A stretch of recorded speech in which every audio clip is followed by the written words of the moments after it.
Hi, I'm Tim, and it's time to help you choose what's on your table this weekend.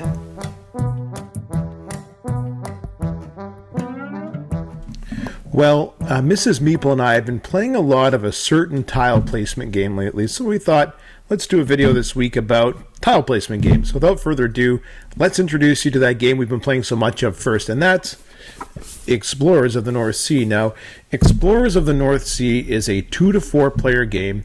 It is light medium complexity, so light to medium. The time on the box is 45 minutes. Now, we have found that our average play time is right in that 45-minute range. However, the 3 times that we've played it, we also had one first play that took considerably longer, and subsequent plays have finished in about the 40-minute mark. So I would budget 40 minutes for this game unless it's your first time. Then I would add 15 to 20 minutes.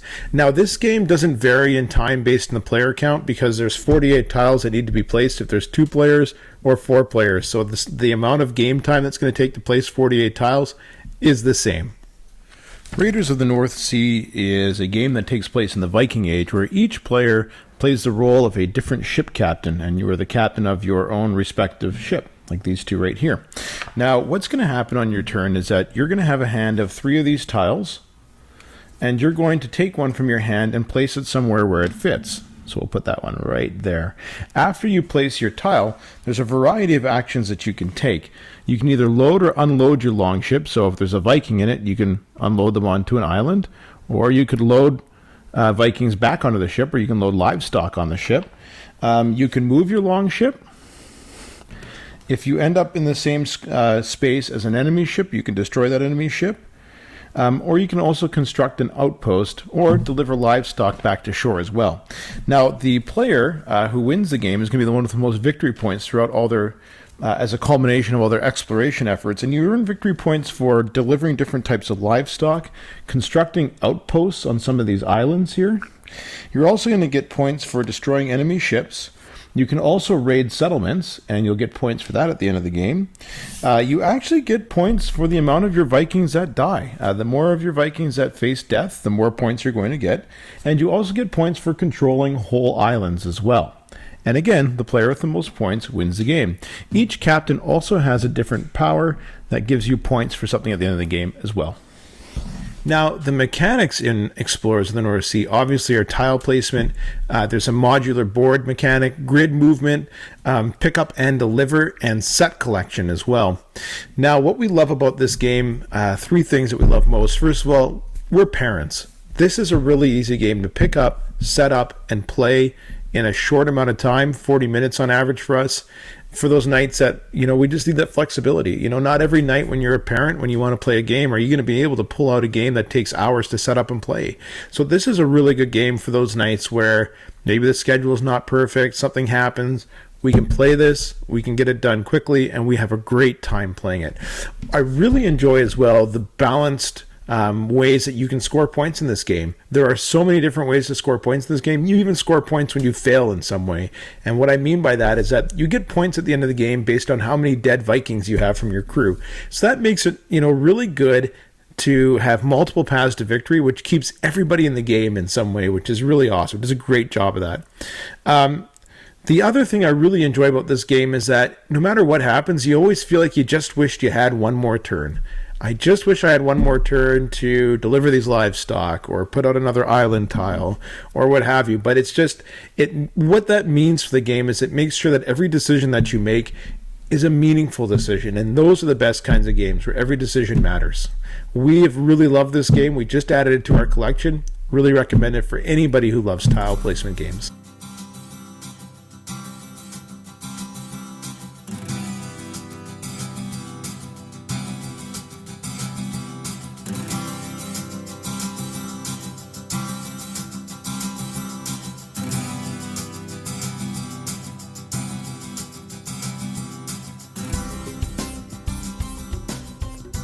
So our next game is Azul. Now, Azul is a 2 to 4 player game.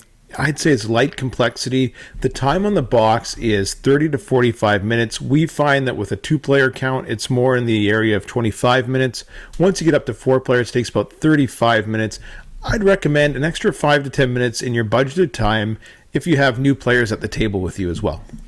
In Azul, the King of Portugal has just made a visit to a distant palace that had lots of wall tile mosaics and decided that he would also like wall tile mosaics in his palace. So each player is commissioned to build a mosaic of wall tiles. You can see it here on each player's mat. They have the same pattern. Now on your turn, each player is going to take all of the tiles of one color from either any one of these 7 circles around the table or from what's there in the middle. So let's say I wanted to take red. I can either take 2 red from here, 1, 2, or all 4 of these red tiles in the middle. I'm going to take these 2 here. So I take them and I push what's left on this disc into the middle there. Now I have to place them somewhere here. Now whenever you take tiles, you have to put them in one of the 5 rows on the left side of the mat. Now each row has different numbers of tiles they could fit. The top is 1 tile, the bottom can fit 5 tiles, and 2 tiles, 3 tiles, and 4 tiles in between. Now, if I've taken a tile of a color that I already have somewhere here, then I have to be able to add it to where there's an empty space. So for instance, if I had taken blue instead, I can't put it anywhere else. I have to put it where I already have blue. So in this case, the only place where I could place the reds are right here, because the other rule is that you can't have rows with the same color in them twice. So for instance, now that I've got blue here, I can't decide to put blue here. This is the only row that I could add blue to. So I'm going to put them there. Now, if I'm forced to take a color and there's no space here for it anywhere on my mat, then I'm also then forced to take a penalty. Now this continues until all of the tiles in the middle are taken by somebody or have been put on their penalty on the below. And at the end of the round, for each of these rows on the left that you've completed, you're going to take 1 tile from that row and move it over to the mosaic. So in this case, I've finished rows 1, 2, and 3. So I'm going to move them over to the mosaic. This one goes here, this one goes here, and this one goes here. Rows 4 and 5 were not finished, so they're going to wait until the next round, and it'll stay just like that. These ones will then go away, and they're removed from play. Now at the end of each round, for every tile that you've moved over, you're going to get 1 point for every column or row that it's connected to. So this one here that I just put over is connected to a row because there's a tile here, and they form a row of 2. And they also get 1 point for every column they're connected to. So they're connected to 2 here, so it's worth 3. So 1, 2, 3, 4, 5. Now these tiles that I also placed are only part of the column here, so they're worth 1, 2, 3, and 1, 2, 3. And I had marked those points on top.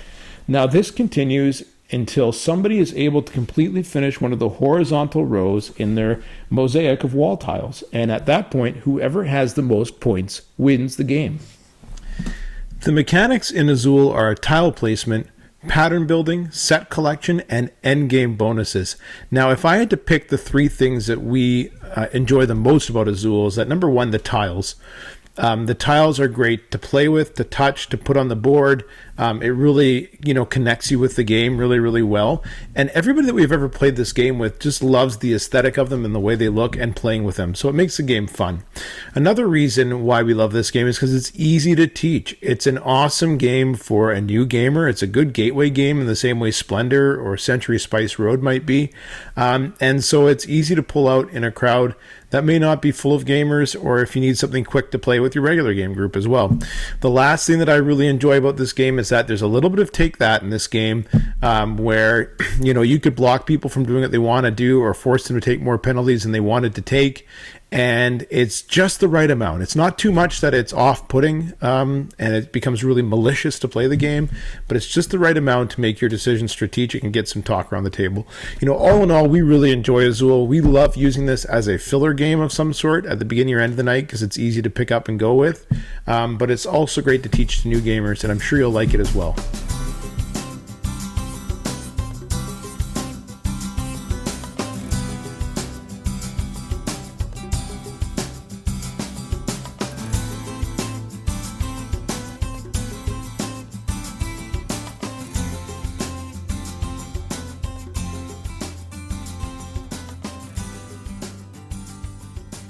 So our last one is a classic tile placement game, if not just considered a modern classic game, period, and that's Suburbia. Now, I'm lucky to have the collector's edition here, but any version of Suburbia is always a popular hit with tile placement lovers. Now, Suburbia is a 1 to 5 player game.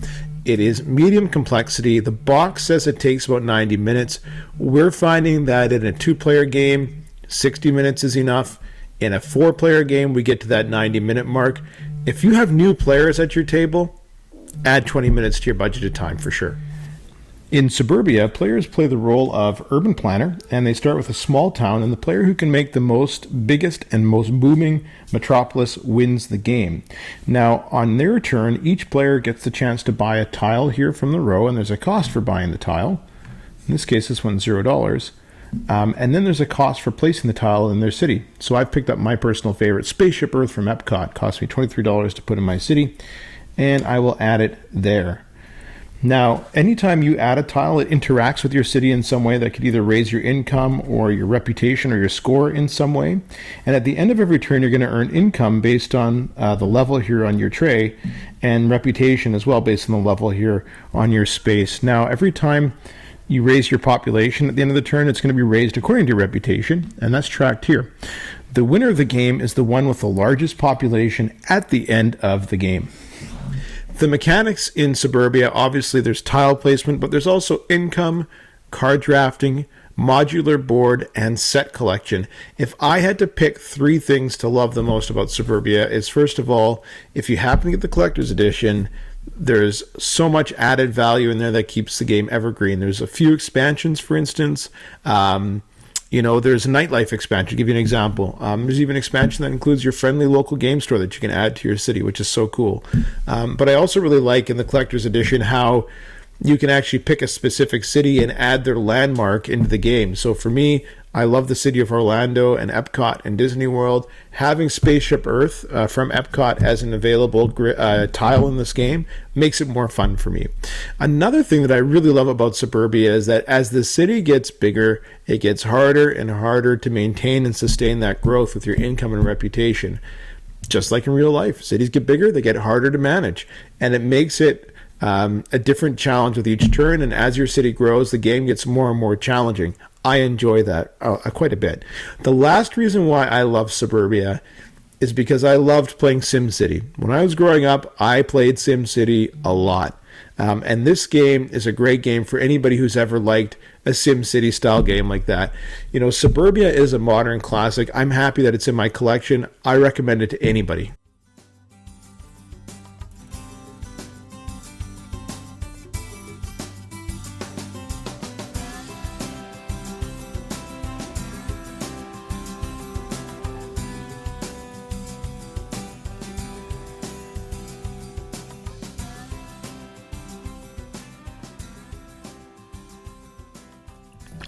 Well, that wraps it up for another week. I hope you enjoyed seeing these tile placement games as much as I enjoyed sharing them with you this week. If you like these videos, why don't you hit subscribe below, and you can hit that little bell as well and get notified every time we have a new episode. Or comment below and join the conversation by telling us what's on your table this weekend.